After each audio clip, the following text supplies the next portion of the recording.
é medicina por amor ou medicina por dinheiro. Cara, não tem nenhuma outra profissão que você fica cobrando a pessoa de fazer trabalhar por amor. O que é amar a profissão, cara? O que é isso? Pra mim, isso não tem o menor cabimento, não tem o menor sentido. Calhou que eu dei sorte, que eu curto pra caramba, e eu acho muito massa. Trabalhar como médico me traz uma satisfação pessoal muito grande. Ah, Daniel, mas eu quero fazer medicina para ganhar dinheiro. É um jeito ineficiente de ganhar dinheiro, na minha percepção. Tem várias outras formas mais eficientes de gastar o tempo para ganhar dinheiro. É um jeito de você conseguir uma carreira estável, previsível, pelo menos antigamente era, não sei se vai continuar assim pelos próximos 30 anos. Se você tava procurando alguém para falar, para dar essa opinião, você encontrou alguém.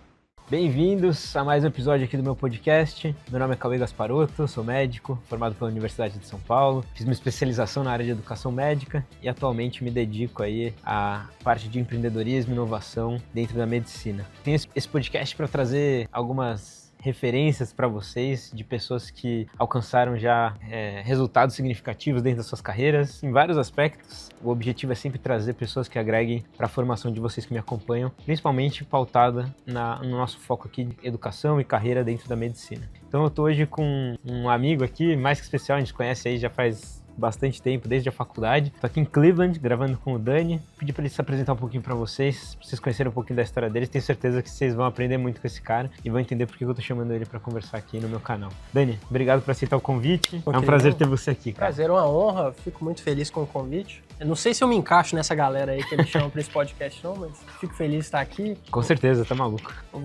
Acho que a minha apresentação curta é que eu sou Daniel, sou médico formado pela USP Ribeirão. Entrei lá na faculdade em 2016, junto com a turma 65. Eu sou mineiro, sou nascido em Juiz de Fora. Durante a faculdade eu acabei me envolvendo com algumas atividades de inovação, empreendedorismo, que nos conectou, né, na época. Fui fundador da Canum, que é uma rede de médicos empreendedores e inovadores. E agora optei por seguir um pouco mais dentro do mundo da assistência. Acabei optando por fazer residência médica. Estou fazendo residência de psiquiatria nos Estados Unidos, num hospital chamado Cleveland Clinic, que é um hospital aqui bem famoso, até um hospital de referência aqui nos Estados Unidos, considerado o segundo melhor hospital dos Estados Unidos, segundo melhor do mundo também, em algumas áreas é o melhor hospital, marcadamente hospital muito famoso pela cardiologia. Aqui, se não me engano, é onde eles inventaram a ponte de Safena, uma coisa assim, é um hospital antigo, famoso por essas coisas. Meu pai gosta muito daqui porque ele lembra que teve um presidente que veio fazer cirurgia do coração aqui. Aí ele sempre conta essa história. O resumo da minha história é mais ou menos esse. Boa. E aí agora a gente vai aprofundar um pouquinho na sua trajetória. Eu queria começar perguntando de onde que veio o seu interesse por medicina, né? Que te fez escolher essa carreira como médico? Talvez seja algo que passa na cabeça das pessoas e também alguém que,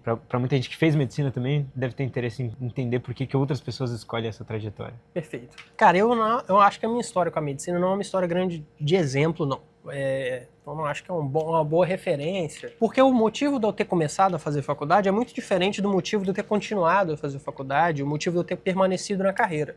Porque o motivo de eu ter entrado na faculdade foi muito por causa do contexto em que eu estava inserido. Tem até uma história engraçada, que eu lembro quando eu era criança, eu tinha uns 12 anos de idade, eu vi uma capa de revista, sei lá, deve ser da Galileu, alguma coisa assim, que tinha o Miguel Nicoleles, com aquele exoesqueleto lá. E aí eu olhei aqui e falei, caraca, isso é muito legal. Aí eu vi que ele era neurocientista. Aí eu perguntei pra minha mãe assim, ô mãe, o que eu tenho que fazer pra ser neurocientista? Aí ela perguntou pro meu pai. Aí meu pai, muito sabiamente, falou assim, olha, pra ser neurocientista você tem que ser médico. Com essa ele acabou me direcionando mais ou menos. E aí eu fiquei com essa ideia na cabeça. Mais ou menos no fim do ensino fundamental, com uns 13 anos, ele falou assim, olha, meu filho, eu gostaria que você fosse fazer escola no Colune, o ensino médio no Colune, que é o colégio de aplicação da Universidade Federal de Viçosa, uma cidade bem pequena lá em Minas Gerais. Tem uma federal, inclusive.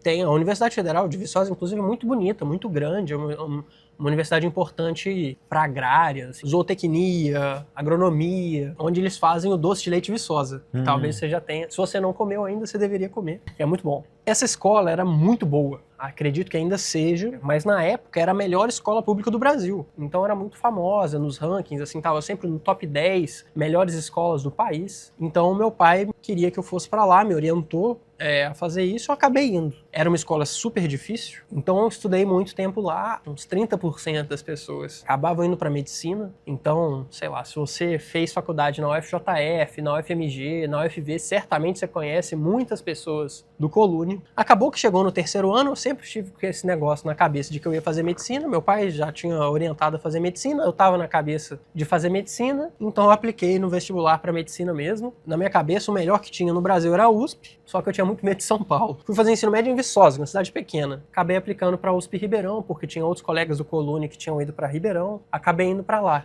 Hoje eu vejo que é uma decisão meio tosca, né? Completamente tosca. Eu nunca fui para São Paulo antes de aplicar. Esse foi o caminho que me levou lá para a USP Ribeirão. Na época eu fui muito bem no vestibular. Eu acho que no Enem, na UFJF eu fiquei tipo assim, em primeiro lugar no grupo e na USP eu fiquei em terceiro lugar.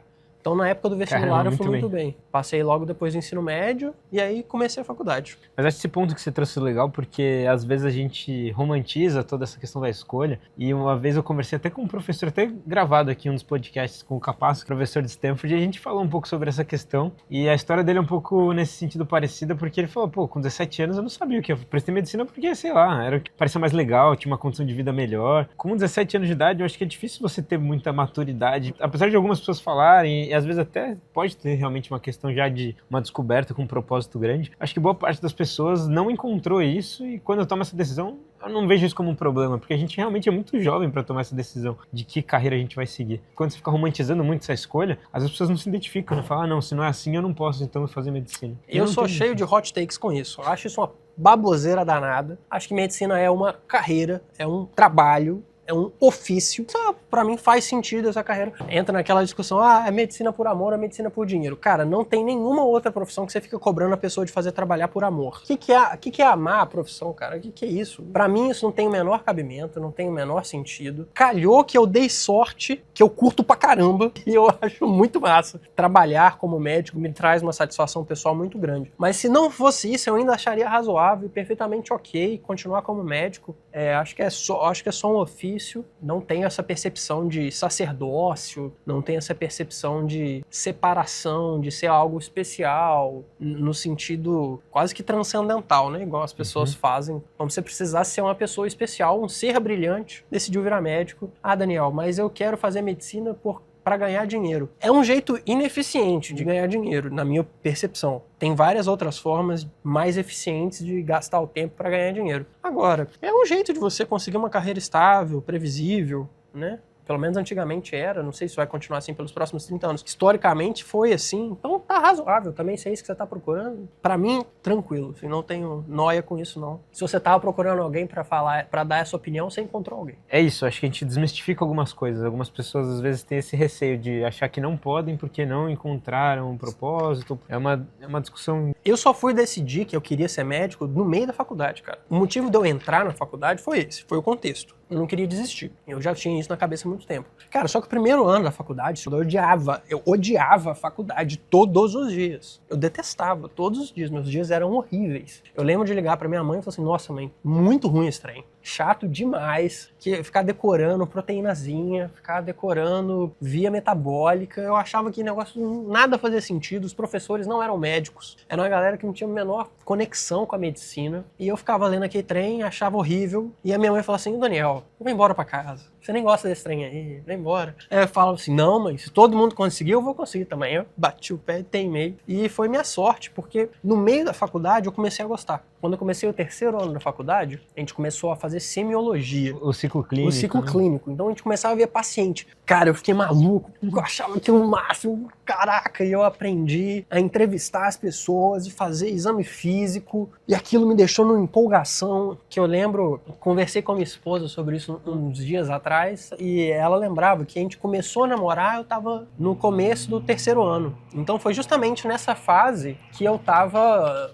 extremamente empolgado com a medicina. Eu só falava disso, tadinha. Então, eu dei a sorte de ter me disposto a fazer o vestibular, a passar no vestibular, a tolerar os primeiros 2 anos para depois descobrir que eu realmente curto pra caramba e que eu realmente tenho perfil pra isso. Mas então por isso que eu acho que eu sou um médico que deu certo meio que pelo acaso. Foi uma coisa planejada pra dar certo. Poucas pessoas que conseguiram planejar sua carreira e falar, putz, é isso que eu vou fazer, faz sentido, e seguiram exatamente aquilo. Tem muita gente que muda de caminho, que é um negócio normal também.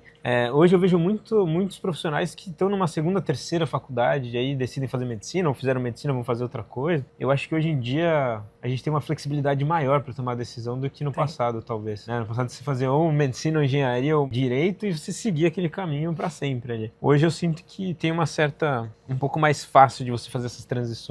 Um pouco mais aceito, talvez. E é importante, então, trazer isso. Como foi pra você? Acho que o meu intuito aqui com o podcast, inclusive, é esse, de mostrar que os caminhos são muito diversos. Tem todo tipo de perfil fazendo medicina, tomando decisões de carreira. Até dentro da especialidade, você vê pessoas muito diferentes fazendo a mesma especialidade. É verdade. Então, eu queria desmistificar um pouco isso também, de, você tem ou não tem perfil pra medicina, tem ou não tem perfil pra certa especialidade. Isso é muito relativo também. Eu sou um exemplo interessante disso. Não sei se essa foi uma experiência que aconteceu com você também, mas durante a faculdade eu me aproximei muito do universo da gestão, do universo do empreendedorismo. A USP Ribeirão tem uma incubadora de startups que é considerada uma das melhores incubadoras de startup do mundo e é muito focada no agro e em saúde. Então tinha muita startup de saúde. Qual que é? Chama Supera. Supera Park, né? Isso. Então tem a Kidop, tem a Carefy, tem a Oncos, tem várias empresas lá. Eu acabei entrando dentro desse universo, fazendo vários cursos, fazendo estágio dentro de startup lá. E acabei me aproximando disso,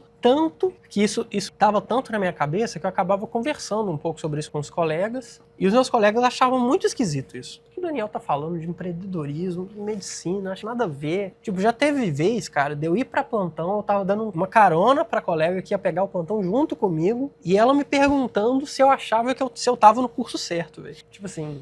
Por que você tá fazendo medicina se você gosta de gestão, né? Pra quê? Nossa, cara, e eu me senti ofendidíssimo. Eu me sentia extremamente ofendido. Porque eu realmente me questionava. Eu lembrava dos meus primeiros 2 anos de faculdade, não gostava. Aí eu passei a gostar, mas também nunca fui o melhor aluno da turma. Tava lá, mas curtia muito empreendedorismo. Aí meu olho brilhava falando de inovação. E eu ficava naquela meio que sem saber, assim, sabe? Eu sentia que eu era bom naquilo, eu sentia que eu curtia aquilo, que faria sentido pra mim, dentro do contexto profissional, virar médico. Achava bacana aquilo, eu achava legal. Eu sofri muito disso da galera achar que eu tava errado. Eu lembro de estar numa aula de histologia, isso pra mim foi muito forte. E eu tinha acabado de conversar com um professor que era gestor, tinha um cargo de gestão, acho que era vice-superintendente do hospital. E a gente estava pensando em alguns projetos e tal, de melhoria, e eu estava super animado. Então eu lembro que a gente estava lá no laboratório de histologia, na frente do microscópio, e eu falando assim, porque eu estava fazendo um projeto assim, assado, pensei em fazer isso, pensei em fazer aquilo, a gente pode melhorar isso no hospital, um processo assim, assado. Aí meu colega meio que perdeu a paciência, assim, ele respirou fundo, assim, Daniel, na fé, na administração, na economia, você seria fantástico. Mas aqui não dá. Eu falei, me senti o pior cara do mundo, né? Eu falei, tô no lugar errado, então. Todo mundo achava que eu tava no lugar errado. Mas acabei persistindo naquilo, eu sentia que tava aquilo. E o meu raciocínio foi assim, cara, na fé deve ter um monte de gente que pensa igual eu. Aqui Exato. Não tem. Deve ser por isso que tá cheio de problema que eu consigo ver. Tá faltando gente como eu que tem essa visão que eu tenho, tá faltando gente que tem essa vontade, esse desejo de inovar, de mudar, de fazer diferente, de construir. Se todo mundo que tem um perfil vai pro mesmo lugar, você acaba perdendo justamente essa possibilidade de você fazer uma intersecção o seu diferencial é justamente esse. Você é um médico que gosta de gestão. É um plus, né? Você fala assim, tem vários médicos, cada um tem seu interesse, mas poucos médicos que têm interesse por gestão. Quando você associa as duas coisas, eu vejo como algo muito valioso. Até médicos que entendem de tecnologia, que mexem com programação, você acaba fazendo uma intersecção de áreas que normalmente não acontecem e são raras de se ver, assim. Perfeito. Então eu acho que isso realmente agrega valor. Não à toa você está hoje aqui na Cleveland Clinic, quer dizer que alguém percebeu isso também. Naquela época eu fiquei muito abalado porque eu me sentia muito... ninguém valorizava aquela minha percepção, mas eu tinha essa crença, lá na fé eles não precisam de mim, lá já tem gente igual eu, tá faltando gente igual eu aqui, então eu vou ficar aqui. Então acho que foi isso. Ganhei uma bolsa do programa de Nova Grade, né, o programa de bolsa de inovação da universidade. Então foi um projeto muito elogiado. Com esse projeto, acabei aplicando para aquele programa de embaixadores da Brazil Conference, da MIT. Então, eles me levaram lá para Boston. Fui entrevistado lá pelo Luciano Huck no palco do MIT e tudo mais. Toda aquela pompa. Conheci aqueles políticos chiques, o vice-presidente do país, o Zema, aqueles executivos de grandes empresas, o Jorge Paulo Lema. Quando eu fui escolhido para ser bolsista desse programa, para ir para lá, que eu comecei a perceber, poxa, tem gente que acha que o que eu tô fazendo é uma coisa boa. E Furou a bolha aí. furei um pouco a bolha da medicina. Acabei conhecendo o ProLíder, conhecendo uma galera do ProLíder. Eu não consegui fazer, porque ia demandar um esforço muito grande ir para São Paulo todo fim de semana. Eu não estava disposto na época. E acabei conhecendo um outro caminho. Ou seja, seu interesse por outros temas foi te abrindo portas em atividades extracurriculares que permitiram você se desenvolver em outros aspectos que muitas vezes na faculdade de medicina a gente não tem curricularmente estruturado, né? Não tinha. Eu também não tinha muito contato. Eu ficava muito na FEA, né? Eu falei que eu ficava muito lá na Supera e com o pessoal da FEA, no início da faculdade, me expondo mesmo a essas áreas que eram o meu interesse, que os meus outros colegas da faculdade não tinham. Mais ou menos no terceiro ano da faculdade, um evento que aconteceu interessante foi que a gente montou um congresso. A ideia era fazer um congresso que unisse as faculdades locais de Ribeirão Preto, tinha 4 faculdades de medicina lá, mas que fosse um fórum para líderes da medicina, estudantes no Brasil inteiro. Então a gente conseguiu montar um congresso lá, o CBMed, COEMED, o Congresso Estadual de Estudantes de Medicina de São Paulo, COEMED-SP, acho que foi esse o nome do congresso. E a gente teve gente do Brasil inteiro, 26 estados representados, teve palestrante internacional lá em Ribeirão Preto, mais de 500 participantes, foi um grande sucesso.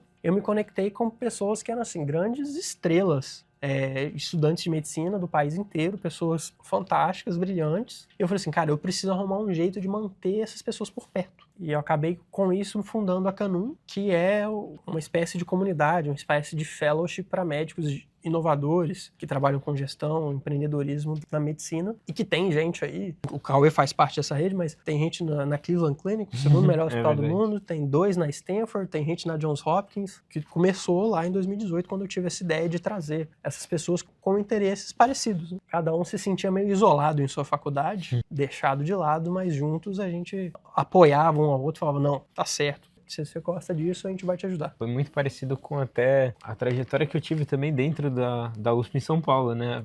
Foi meio concomitante isso, a gente acabou se conhecendo na mesma época, mas eu sinto que quando eu comecei a fazer parte desses eventos e atividades da galera fora da medicina, isso acaba te abrindo a possibilidade de enxergar essas formas de atuação, organização de congressos. Eu fui para a Brasil Conference, eu acabei participando de um evento na Brasa, fiquei um tempo aqui em Harvard também, nos Estados Unidos, então você acaba vendo essa perspectiva e aí você encontra outras pessoas, exatamente o que você falou, né? Outras pessoas que começam a enxergar mais sentido naquilo que você está fazendo do que dentro da bolha que a gente estava. Primeiro, sair da medicina, depois sair do Brasil, acho que são coisas que expandem a sua visão de mundo, assim, o que você pode fazer de perspectivas. Inclusive foi assim que eu comecei a minha primeira empresa lá atrás, o HackMed. Foi por causa disso. Você se expõe a isso e você vê que, na verdade, cara, tem muito mais coisa que a gente pode fazer, além só de estar na assistência. Não que não seja importante, mas também acho que a nossa atuação na assistência acaba ficando um pouco limitada, considerando que nós, como médicos, somos pessoas que, cara, se dedicam muito para ser muito bom naquilo que fazem. A gente, normalmente, nós somos pessoas dedicadas que buscam a excelência. Chega um momento que você vê, cara, meu poder aqui só na assistência é limitado e quero fazer mais. Eu acho que é isso. Quando você associa empreendedorismo, gestão, você acaba potencializando a sua força de trabalho também. Eu gostei muito da sua reflexão, me lembrou de 2 coisas. A primeira delas é um dos grandes desejos que eu tinha no início da faculdade que me aproximou da inovação do empreendedorismo. É que eu ficava revoltadíssimo com a ideia de ajudar uma pessoa por vez.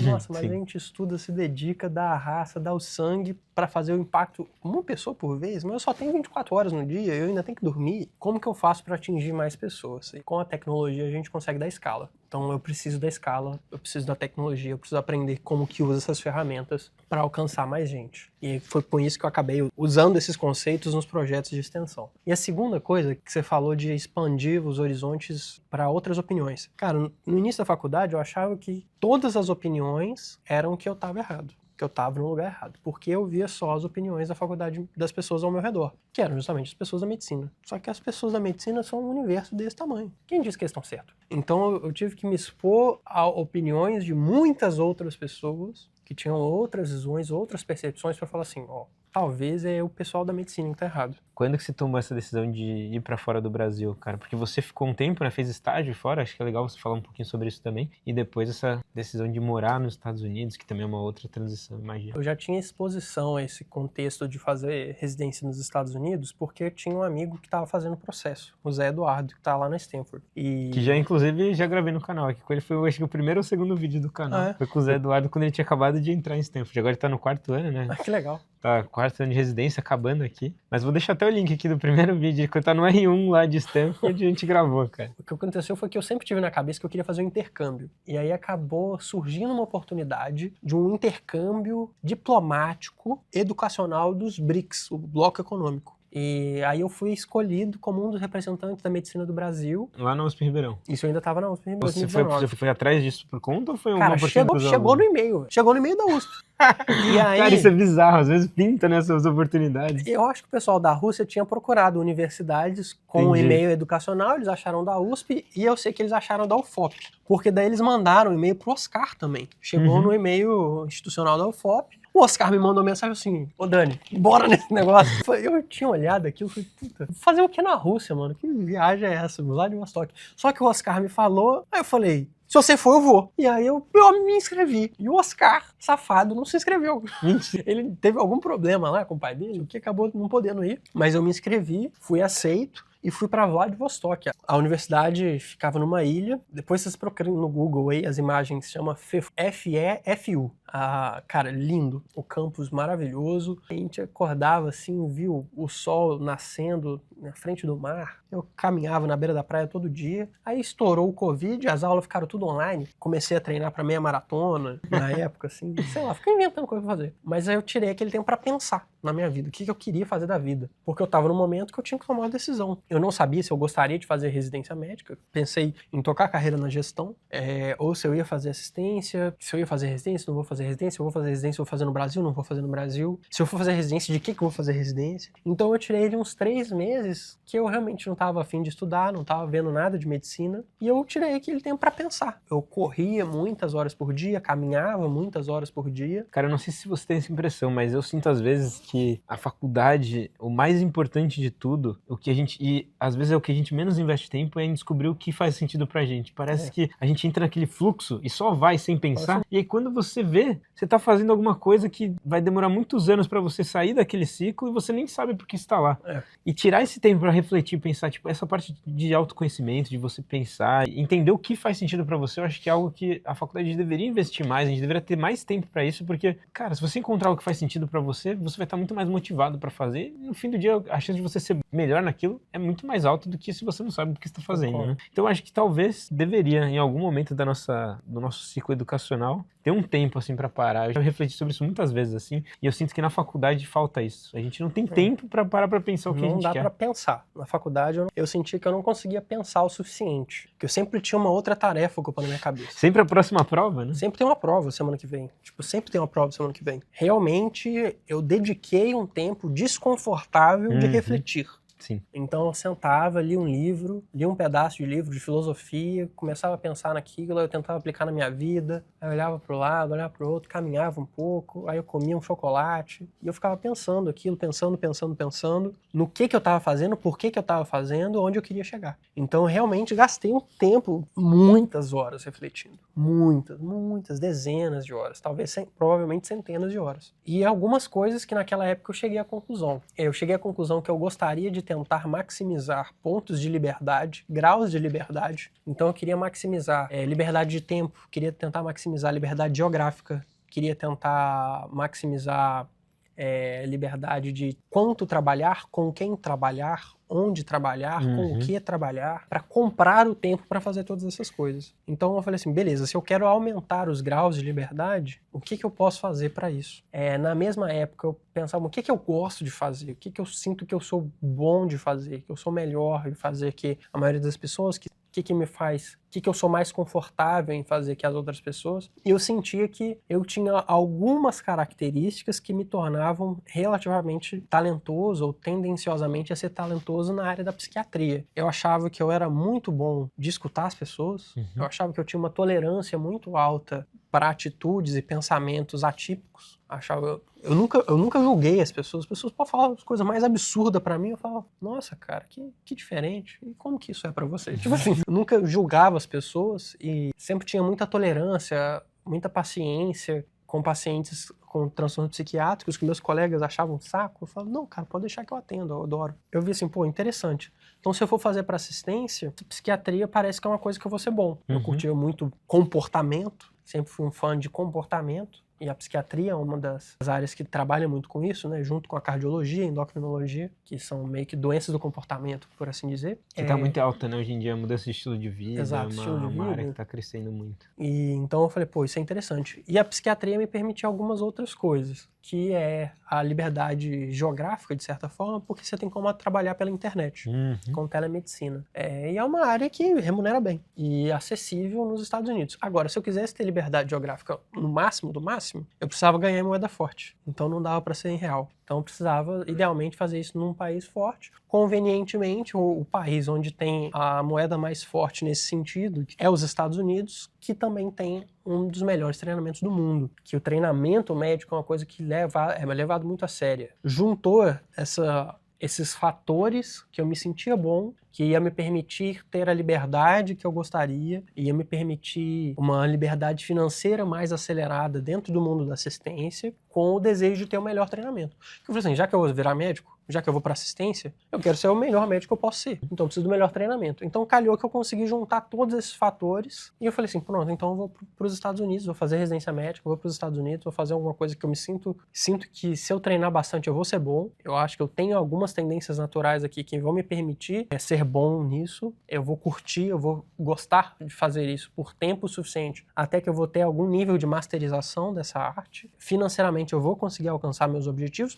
Claro, não é uma carreira de ficar multimilionário, não é que eu vou fundar a Brex, mas também é uma carreira que é bem remunerada, que você sabe que você não vai passar aperto. Então eu acabei juntando isso, os sacrifícios. São os sacrifícios de deixar a família pra trás. Cara, esse mês eu tô perdendo 2 casamentos de pessoas queridíssimas pra mim lá no Brasil que eu simplesmente não tenho como ir. Então, assim, perder esses momentos com a família, perder essa convivência, né? Perder um pouco da convivência com a cultura brasileira, que pra mim é muito agradável. E eu falei assim, ó, eu estou disposto a pagar esse preço, estou disposto a pagar o preço de ter que estudar pra vir pra cá, que também que é bem difícil, a gente pode até dar uma pincelada nesse processo. Me dispus a pagar esse preço para vir para cá. Então a minha tomada de decisão foi uma coisa bem racional mesmo. Não é, escute o seu coração. Então, tudo bem, eu escutei meu coração, achei que eu ia ser bom nisso. E aí você tomou a decisão, vou para os Estados Unidos. Isso. E aí, como é que foi? Depois disso, dali em diante, você traçou um plano... Porque você estava aqui no... Eu estava na Rússia nessa época. Então, no quarto, quinto, terminei o quarto e ia começar o quinto. Aí quando eu voltei pro Brasil, comecei a estudar. Acabou que, nem acho que foi correto essa tomada de decisão, acho que foi uma decisão ruim. Mas eu acabei abrindo uma empresa na época. Uma empresa de educação em gestão e empreendedorismo para estudantes de medicina. E aí eu estava estudando, tocando internato e tocando empresa. E aí não deu muito certo. O Zé era meu sócio, inclusive. E aí o Zé passou na residência, aí tipo assim, qual a chance, né, de tocar a operação da empresa com um sócio dentro da residência, o outro sócio querendo virar residente, não tinha como. E a gente acabou tendo que fechar a operação da empresa, comecei a estudar. Aí eu estudei pro 7º ano, tirei uma boa nota, apliquei para os estágios, vim aqui para os Estados Unidos, fiz estágio aqui na Cleveland Clinic, fiz aqui por 6 semanas. Depois fui para Yale fazer 4 semanas lá na psiquiatria também, tanto aqui quanto lá, fui tudo na psiquiatria. Depois de fazer os estágios, foram ótimos, excelente experiência, transformador, me diverti um monte, aprendi um monte. E aí eu fiz os estágios, voltei, tava cansadíssimo. Aí os últimos 3, 4 meses de faculdade eu fiz meio que tipo, só a faculdade mesmo, entendeu? Eu ia para os estágios, me diverti um monte, inclusive. Eu lembro de fazer uns estágios, tipo o estágio de medicina rural. Nossa, fantástico, amei, adorei. Morava numa cidadezinha de 3 mil habitantes, foi um dos melhores períodos da minha vida. Sei lá, estágio de cirurgia. O que eu ia fazendo aqui, estágio de cirurgia? Tipo assim, no último mês de faculdade, sei lá. Fiz mais alguns estágios e terminei. E depois que eu terminei a faculdade, eu entrei firme para estudar pro Step 2. Fiz lá as festas de formatura, fiz o Step 2, apliquei para residência em setembro. Tô só um parênteses aqui, para quem tá querendo eventualmente seguir esse caminho de fazer residência aqui fora. O caminho que serviu pra você? Você acha que é um caminho que funcionaria para a maior parte das pessoas? Assim, vale a pena seguir esse passo a passo? Para residência médica, aqui nos Estados Unidos, eu fiz o protocolo by the book. Fiz o que precisa fazer. Que é? Fazer Step 1 durante a faculdade. Como Step 1 é só pass or fail, minha recomendação é fazer os 2 steps durante a faculdade. Ou seja, não tem mais nota, agora você tira... É só ser aprovado e reprovado. De 190? Tipo assim, é só aprovado e reprovado, não tem nota. Então, ninguém vê a sua nota. Então hoje eu recomendaria fazer o Step 1 e o Step 2 durante a faculdade. E aí pra ser aprovado, quantos por cento da prova você tem que acertar, sabe? É porque tem tipo uma espécie de TRI também. Então não é tão direto assim. Não é tipo, qual que é a nota máxima? Não é assim que funciona. Aí faz o Step 1 e 2 durante a faculdade. Idealmente, na minha percepção. Aí aplica, quando tá no 5º ano, aplica para fazer os estágios no 6º ano. Que são os clerkships. Que são os clerkships. Aí tem um tanto de hospital lá que você pode aplicar. Tem um grupo no WhatsApp que chama Clerk Hunting BR, onde tem todas as informações lá, onde o pessoal discute isso. E esses estágios são caros? São caros. O estágio aqui na Cleveland Clinic é de graça, na verdade. Você tem que pagar para aplicação, que é uns $400, mas depois que você vem é de graça. E eu morei aqui dentro do hospital, então eu pagava um custo, acho que era $500 para passar o mês aqui. Aí eu vim pra cá, eu da Yale foi caro pra caramba, foi tipo de $4.000. E é difícil de passar, velho. É difícil de passar. Eu consegui na Yale porque eu tinha contato lá dentro, que me recomendaram. Aí o americano que ia fazer o estágio desistiu de última hora, aí abriu uma vaga. O que você tem que fazer pra passar num clerkship? Steps, tem que fazer TOEFL. Que é de proficiência? Que é de proficiência em inglês. Tem que ter as coisas no currículo. Geralmente eles avaliam, sei lá, a pessoa tem uma pesquisa, uma experiência internacional já. E o mais poderoso é você ter alguém que indica. Na prática é isso, a tal da recomendação. É o e-mail institucional, alguém de dentro do hospital que fala assim, olha, eu gostaria de receber esse aluno para clerk. E aí, geralmente é isso que acaba mudando a balança para conseguir entrar ou não. Aqui na Cleveland Clinic, eu consegui, Deus abençoou que a mulher teve piedade de mim. Eu fiquei mandando e-mail pra ela, assim, falou, olha, eu queria falar que eu topo qualquer estágio, o que tiver aí pra mim, qualquer coisa serve, tanto faz. E aí eu acabei passando em um deles. Depois que eu entrei aqui, consegui outros estágios. E lá na Yale eu acabei fazendo uma conexão num congresso de psiquiatria aqui nos Estados Unidos. Encontrei um cara que tava fazendo residência lá e a gente se deu super bem, a gente virou amigos bem próximos, é uma pessoa que até hoje, assim, me apoia pra caramba, tipo, de eu estar passando aperto, e eu falei assim, ligar pra ele, cara, tô na merda. Me ajuda, tá uma bosta, não sei o que eu faço. Esses mentores são... Cara, isso é uma coisa que também falta um pouco na nossa estrutura curricular, assim, ter mentores, acho que nos Estados Unidos tem uma cultura um pouco mais forte disso, no Brasil é zero, eu acho, você não ter contato com mentores de forma estrutural, né, a gente não tem isso. Inclusive esse foi o meu primeiro projeto de empreendedorismo na faculdade, tentar montar um programa de mentoria de carreira na USP, porque eu sentia isso, cara, eu tive a sorte de ter um mentor que me abriu portas, mas muitos colegas meus não tiveram a mesma sorte, e hoje em dia é meio assim, é meio aleatório, às vezes você tem sorte, às vezes você não tem. Cara, faz muita diferença ter um bom mentor, muita diferença na sua carreira. Eu sei que eu procurei isso com bastante frequência, procurava buscar outras pessoas que me ajudassem a fazer isso dentro da faculdade, eu tive alguns grandes mentores, teve essas outras pessoas aleatórias, assim, que a gente vai encontrando, né? Então, foi bom, ele abriu essas portas para mim, acabei conseguindo vir para esse estágio, depois do estágio é terminar, fazer as provas e aplicar. O processo de aplicação para residência também é um processo longo, tem bastante planejamento envolvido, tem que fazer todo um currículo, tem que fazer personal statement, que mais? Tem que se preparar para as entrevistas, você manda a aplicação, você paga para mandar a aplicação para vários hospitais, eu acho que essa é uma parte cara também, você tem que guardar um dinheiro para isso, e depois tem entrevista. Então comigo eu fiz isso, apliquei em 23, né? Setembro de 23. Fui muito bem sucedido, inclusive, tive 20 convites de entrevista para psiquiatria e eu só apliquei para psiquiatria. Acabei sendo bem sucedido, entrevistei em vários lugares, inclusive bem famosos, algumas universidades, Ivy League e tal, e acabei submetendo minha lista lá de preferência e vim para cá. Aqui era só a primeira opção? Não era. Minha primeira opção era Yale. Lá não passei e aqui era a minha segunda opção. E essa parte de aplicar, você escolhe meio que num ranking? Você faz uma lista de preferência. Vai até quanto? Tipo de tanto de entrevista que você tem. E como que você escolhe quanto você vai aplicar? É por budget, você pensa, eu vou gastar tanto dinheiro, eu divido na sua faculdade. Você considera ali o budget e você considera, tipo assim, eu sou imigrante, psiquiatria é uma residência concorrida, difícil de entrar, então tem que aplicar para um monte, eu apliquei para, tipo, 150 lugares. Não precisava. Não, acho que se eu fosse aplicar de novo, eu ia aplicar para uns 100. 100 tá bom. Porque eu tinha um currículo muito forte, assim. Mas acho que é porque todo mundo me recomendou aplicar para mais de 120, sabe? O pessoal falou assim, olha, não, essa hora não é hora de economizar, não é hora de economizar, você não sabe, não economiza. O cara mais impressionante que eu já vi aplicou para um 100 programa também. E em relação ao seu currículo, você acha que alguma coisa fez diferença assim para você, a partir dos extracurriculares? Você tinha já alguma coisa em pesquisa? Porque aqui nos Estados Unidos eu sei que conta também, né? Cara, eu tinha algumas pesquisas, algumas publicações, eu tinha um projeto de pesquisa muito fera de ensaio clínico lá no Brasil, de uma intervenção digital que a gente tinha montado. Então, que era uma coisa bem diferente, e eu acho que isso chamou muita atenção nas entrevistas. Tinha algumas pesquisas que eu comecei a fazer pesquisa depois que eu vim fazer estágio, na verdade. Que isso acabou abrindo minha cabeça para isso. Mas não era, tipo assim, nunca fui um grande pesquisador, não é uma coisa que eu tenho paixão por fazer, foi só uma coisa que eu achei que seria interessante.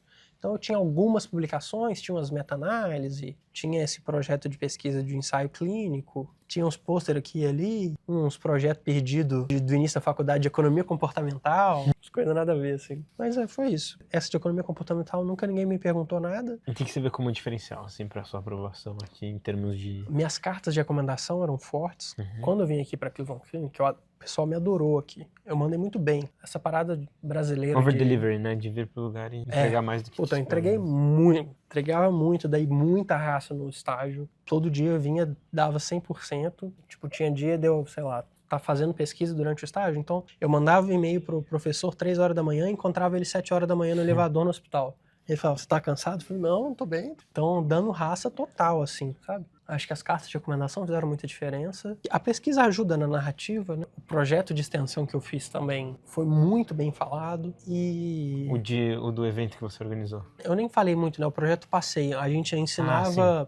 era basicamente um projeto de promoção de saúde mental para adolescentes. Legal. A gente ajudava pessoas que estavam se preparando para o Enem, assim, a lidar com esse desafio de forma mais saudável. E isso chamou muita atenção também. Aí eu acho que foi juntando, né? Eu tinha uma aplicação muito redonda. Os estágios em lugares famosos, cartas de recomendação forte. Minha carta de recomendação da Yale não era fraca também, era uma carta relativamente boa, pelo que o pessoal comentou nas entrevistas e pelo que eu vi na avaliação formal que ele me entregou. Era um cara muito famoso, então minhas cartas eram boas, eu mandei muito bem aqui, o pessoal gostou de mim aqui. Foi uma indicação por conta do seu colega da residência. Eu já tinha aplicado, né? Então eu já tinha tudo necessário para poder entrar na Yale, só que os americanos tinham preferência, o americano que ia fazer o estágio na época que eu tinha aplicado desistiu, sobrou para mim.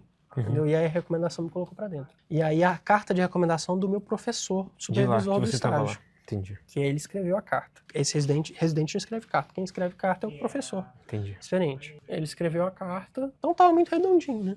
Tinha um monte de congresso, várias atividades extracurriculares, meu currículo era muito completo, eu tinha uma narrativa forte de trabalhar com inovação aplicada à saúde mental. Me preparei bem para as entrevistas também, me dava bem, né, durante as entrevistas. É um conjunto de vários pequenos fatores que você vai construindo uma casinha, né? Não é só um jeito de entrar na residência, inclusive não precisa disso tudo que eu fiz, mas acho que esse era o meu perfil, assim, né? De ter vários elementos conjuntos para amarrar tudo. E agora, na residência, o que você tem achado aí dessa experiência aqui nos Estados Unidos? É desafiador, cara.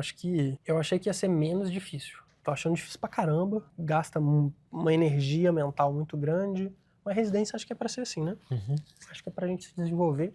Parece que junta dois momentos difíceis. A residência mais o fato de você estar num país que não é seu país de origem, né? Junta as duas coisas de uma vez só. Então, é uma adaptação todo mundo difícil, fala, né? né? O primeiro ano, assim, morando nos Estados Unidos e fazendo residência, acho que talvez seja o mais desafiador. Hein? Com certeza, assim, os primeiros meses são bem difíceis. E tá sendo muito inspirador, assim. Pô, é muito legal estar num hospital desse nível, ter acesso aos recursos que eu tenho, ter acesso às pessoas. Aqui as pessoas são muito impressionantes. Então, meus colegas de residência são impressionantes, são pessoas que eu admiro, que é uma coisa que pra mim faz muita falta. Então, lembra que eu comentei em 2020, eu falei assim, eu quero escolher com quem eu trabalho. Eu gosto de trabalhar com pessoas impressionantes, pessoas que me inspiram. E aqui eu faço isso. Nem todas as residências no Brasil você vai fazer com pessoas que você admira. E aqui eu admiro muitas pessoas que estão no programa. Pô, tá sendo um momento de crescimento, desafiador, de muito aprendizado. Acho que eu vou conseguir alcançar meu objetivo de me tornar um bom psiquiatra, um psiquiatra tão bom quanto eu posso ser. Sensacional. Em visão de longo prazo, assim, o que você imagina aí pro futuro?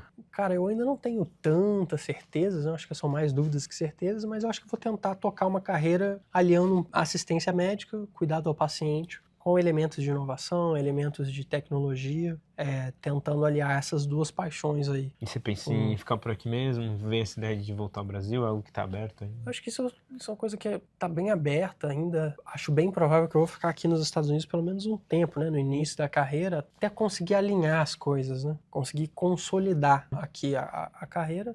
No Brasil sempre dá para voltar, né? Na prática sempre vai ter a porta aberta no Brasil. Então, tentar explorar as oportunidades que estão aqui abertas para mim agora. Acho que foi o mesmo processo que eu usei para não fazer a residência no momento em que eu abri a empresa, porque era isso, a residência vai estar lá, a minha empresa nesse momento precisa de alguém, se eu não focar nela, vai desaparecer. Acho que você está vivendo um momento parecido. Agora, a porta abriu aqui, se você voltar para o Brasil logo de cara, talvez você não consiga mais retornar para cá, enquanto que se você construir alguma coisa aqui, ainda assim você vai poder voltar para o Brasil, que é o seu país de origem. Acho que esse é um bom jeito de enxergar. Beleza. Cara, eu sempre tenho uma pergunta final que eu faço para todos os entrevistados aqui, que é uma indicação, na verdade, de livro, filme ou série que você deixaria. Pode ter a ver com o que a gente tá falando, pode não ter nada a ver, mas que você acha que vale a pena compartilhar alguma coisa que te inspirou, te ajudou, ou que você gosta, para compartilhar com a audiência. Acho que tem 2 livros que mudaram bastante a minha forma de pensar, me ajudaram muito a refletir, tomar decisão na vida, que é o livro Rápido e Devagar, Muito Duas bom. Formas de Pensar, do Daniel Kahneman. Muitas das ideias do livro eram mais do Amos Tversky do que do Danny, mas acabou que o Amos morreu, então o Danny ficou com a fama. Então esse é um livro que me ajudou muito a tomar decisões um pouco mais racionais, a me ajudar a ver as falhas do meu pensamento. É um livro que eu recomendo para todo mundo, é um livro que eu comecei a ler com 17 anos. Inclusive levei uma bronca do meu pai, que ele me viu lendo o livro na época do vestibular. Ele falou, você não tinha que estar lendo um livro para que cai na FUVEST, não? Aí... Complicado. Mas foi um livro que me impactou muito mais que qualquer livro da FUVEST poderia impactar. Com certeza. E o outro livro é um livro do Nassim Taleb, aquele livro chama Antifrágil. Muito bom também. É um livro que eu gosto muito. Mais uma vez, é um livro que me ajudou a construir modelos de pensamento que me ajudam a tomar decisões eficientes e que tem mais chance de estar certo. É isso, eu gosto de livros que me ajudam a estruturar processos de pensamento. Então, esses 2 livros eu acho que me ajudam a estruturar processos de pensamento. Um terceiro livro que também me ajuda a estruturar processos de pensamento e tomada de decisão é o livro de Provérbios da Bíblia, que é um poço de sabedoria. E aí, juntando os dois, né, no Antifrágil, você já leu? Já. Tem o efeito Lindy, que é a ideia de que quanto mais tempo uma coisa é relevante, mais tempo ela vai continuar sendo relevante. Então o livro de Provérbios é 2000 anos de sabedoria sendo relevante. Esses autores, eles acabam evoluindo suas ideias e aí você vê vários conceitos, acho que no Cisne Negro ele também repete um pouco sobre isso, que ele fala sobre a importância de você ser lembrado pela história, né? Ele fala um pouco das pessoas que ficam famosas e desaparecem ao longo do tempo, diferente das pessoas que fizeram realmente grandes feitos, e ele diz isso porque é pelas pessoas que têm medo de serem julgadas. Acho que ele é um cara muito polêmico também, né? Assim, Taleb, ele acaba sendo questionado algumas vezes e fala, eu não tô nem aí porque esse comentarista tá falando. O que importa, na verdade, é o que a história vai dizer lá na frente do que eu tô fazendo. Ele tem essa visão, assim, de longo prazo que eu acho super interessante. Eu acho que ele é um cara bem interessante. Vale a pena. Tem vários livros, Cisne Negro, Antifrágil. São essas 3 recomendações, assim, que eu acho que são livros importantes pra mim, porque me ajudaram a criar estruturas para tomada de decisão, me ajudam a consistentemente otimizar as melhores decisões, me otimizar os melhores próximos passos e continuar crescendo. A percepção geral, você tentar entender o tom das recomendações. O tom é aumentar o tempo gasto, a energia gasta nas grandes decisões, nas coisas que têm alto impacto. E uma vez que eu tiver gastado muito tempo e muita energia para tomar uma decisão e eu sei que é o melhor para mim, aí eu vou gastar toda a minha energia para cumprir aquela decisão que eu gastei, que eu tomei. Se você gasta pouco tempo, pouca energia, é fácil você se questionar no futuro. Se você gasta muito tempo, muita energia, você tem certeza que aquilo é o que você precisa fazer. Aquilo é o que precisa ser feito. E é mais difícil de desistir depois. Concordo 100%. Acho que essa é a tonalidade da indicação. Cara, muito bom, Dani. Obrigado pelo tempo, pelos aprendizados. Acho que foi bastante inspirador para o pessoal que está acompanhando a gente. Se alguém quiser eventualmente entrar em contato, você tem algum canal aí que você... De vez em quando o pessoal me manda mensagem no Instagram, Dr. Daniel Heringer. Mas eu vou deixar aqui na tela também, a gente coloca direto para quem quiser já o QR Code na tela também. E aí pode mandar mensagem lá. Cara, obrigado. Sempre um prazer, uma honra. Obrigado a todo mundo que ficou até o final também. Não se esqueçam aí de se inscrever, deixar seus comentários e, obviamente, indicar outras pessoas que vocês gostariam que eu entrevistasse aqui, que eu sempre levo em consideração para chamar outros nomes. Dani, brigadão. Uma honra.